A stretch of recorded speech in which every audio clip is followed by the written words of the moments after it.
My name is Lori, and this is my fiance, Wayne Healy, and this is the voice computer in the story that he presents to high school students. Please be patient. It's a lengthy story, but it's worth the listen. Thank you.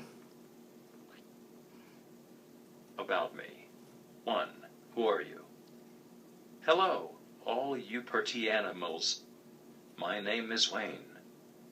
I grew up about 4 miles south of Auburn, Indiana. When I was 10, I started playing baseball, and I was good at it. If you don't believe me, just ask my dad.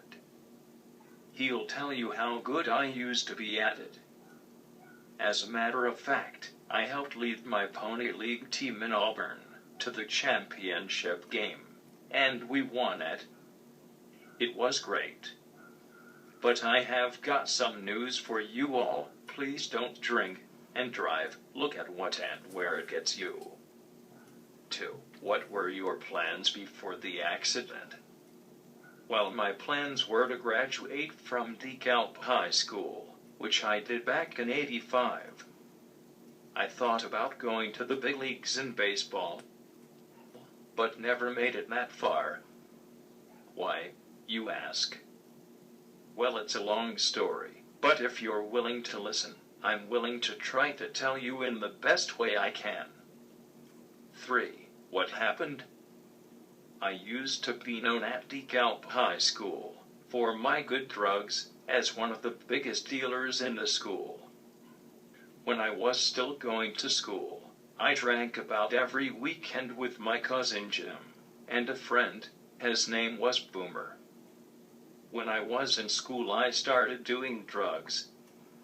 I'd do a hit of acid every other day, and I'd get high every day, before and after school. As a dealer, I'd have 100 hits of acid, 100 beaners, and an ounce of pot already rolled into joints.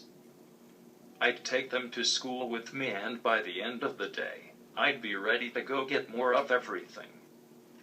When I got out of school, I got a job at Fully Pattern, a foundry in Auburn. Then I started drinking on a daily basis. Every day when I'd go to lunch with the guys from work, we'd stop at the liquor store and get a bottle of whiskey. That would be our lunch. About a month before I graduated, I met the sister of my cousin's girlfriend. We moved in together in the big party town of Butler, Indiana. Now this stuff, I don't know if it's true, because when I came out of my 3-month coma in Parkview, I didn't know where I was, when it was, or why I was even there. Anyway, my dad told me I caught my girlfriend in bed with someone else. I was so mad I went out with a friend. His name is Richie, and got loaded, trashed to the hilt. I was so drunk that I can't remember anything that happened the day of the wreck. On my way home, I hit somebody. Her name's Linda. The results were, I ended up in a coma for 3 months. She didn't get hurt at all. She told me her dad was happy, 'cause now he could get his car fixed. She told me she knew me from a couple parties we were both at in Butler. 4. How did you recover? How long did it take? I woke up in Parkview Hospital sometime before Thanksgiving of 1987. I had to go to therapy 5 days a week. I went to physical, speech, and occupational therapies all in the morning for the first 3 months. But then I was doing so good with my walking that my physical therapist asked me if I wanted to come once in the morning and once in the afternoon. I told her yes, I would. So for the next 3 months I went to physical therapy twice a day. Then one day in March of 1988, my dad came into my room on a Friday morning. I asked him what he was doing there. He told me, that Medicaid couldn't afford to pay for me living at the hospital, and he was taking me to the Irene Byron Health Center. I thought he was going to take me home, but no such luck. 5. What are your plans now? Can you get a job? Where will you live? I was living on my own for over 15 years.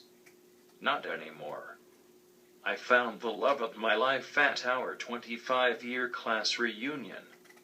Her name is Lori and we are engaged to be married, and she is here with me today.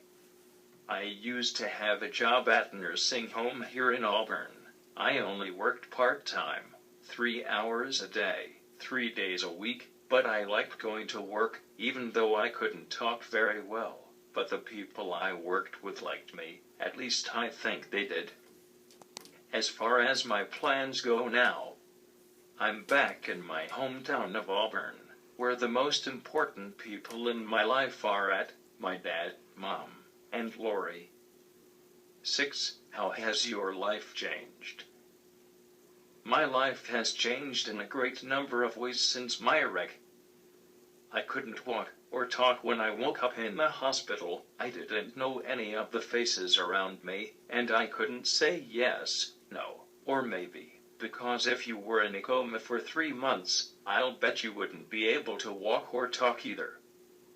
But the biggest drawback of all is not being able to carry on a conversation with the people I love. As a matter of fact, I can't carry on a conversation with anybody.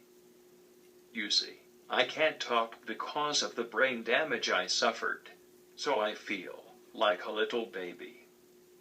7. What should people remember most about your experience?